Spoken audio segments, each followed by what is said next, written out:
तो yes sir, welcome back. तो guys, आज मैं तुम्हें ऐसी एक टेक्निक बताऊंगा जिससे तुम अपना मसल का साइज़ इजीली बढ़ा सकते हो, और इस टेक्निक का नाम है प्रोग्रेसिव ओवरलोड। तो इसको समझना कुछ ज़्यादा मुश्किल नहीं है। इट मीन्स कि अगर तुम्हारी स्ट्रेंथ बढ़ती है एक पर्टिकुलर मूवमेंट में, for example bench press, then तुम्हारा मसल मास बढ़ेगा ही बढ़ेगा। तो इस प्रिंसिपल को यूज़ करके हम अपने मसल की हाइपरट्रॉफी करवाएंगे। बट इसमें एक दिक्कत है कि जैसे ही मैं किसी को प्रोग्रेसिव ओवरलोड से इंट्रोड्यूस करता हूँ, वो गलती करते हैं कि हर एक सेट को फेलियर तक लेके जाते हैं।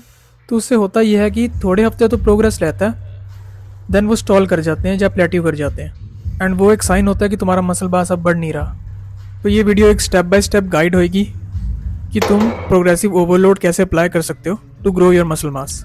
तो गाइस, सबसे पहले हमें ये जानना पड़ेगा कि हम अगर हर एक सेट को फेलियर तक लेके जाएंगे ऑन एनी मोमेंट, तो हम प्रोग्रेस करना क्यों बंद कर देते हैं। बट अब तुमने ये भी सुना होगा कि failure is important to grow your muscle mass. तो इसका आंसर है हाँ, फेलियर इंपॉर्टेंट है मसल मास को ग्रो करने के लिए। बट ये भी देखा गया है थ्रू स्टडीज़ कि अगर तुम हर एक सेट में कुछ रेप्स इन रिजर्व छोड़ते हो, लाइक तुमने 1-2 रेप छोड़ दिए बिफोर फेलियर, तो वो भी उतना ही ऑलमोस्ट मसल मास ग्रो करते हैं जितना मसल मास ग्रो करेगा हर एक सेट को फेलियर तक ले जाकर।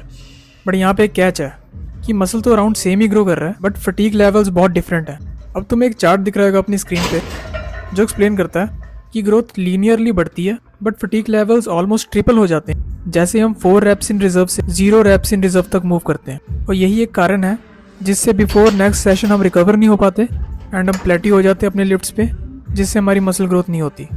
तो मुद्दे पे आते हैं कि इसका सोल्यूशन क्या है। तो इसका आंसर है कि कुछ रेप्स इन रिजर्व छोड़े जाएं, वो है 1 से 2 रेप बिफोर फेलियर। तो अब हम एक एग्जांपल लेके समझते हैं। तो लेट्स से मैं अपने चेस्ट का साइज़ बढ़ाना चाहता हूँ। तो मैंने सुना है कि बेंच प्रेस एक बहुत अच्छी एक्सरसाइज है अपने पैक्स को ग्रो करने के लिए। तो पहले वीक में आता हूँ, बारबेल पे 60 किलो डालता हूँ और 3 सेट परफॉर्म करता हूँ 5 रेप के हर एक सेट पे। बट कोशिश करता हूँ कि हर एक सेट में 1 से 2 rape छोड़ूँ before failure.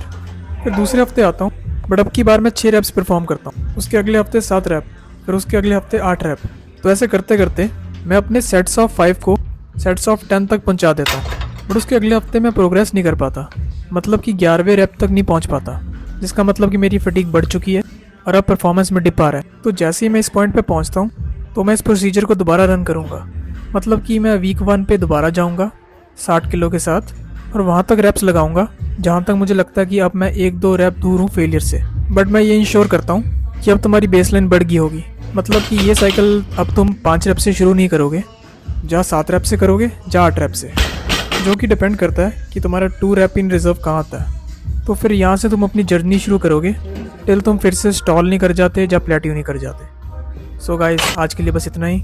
I hope मैं तुम्हें समझा पाया हूँगा कि प्रोग्रेसिव ओवरलोड कैसे अप्लाई किया जाए properly. So thank you so much.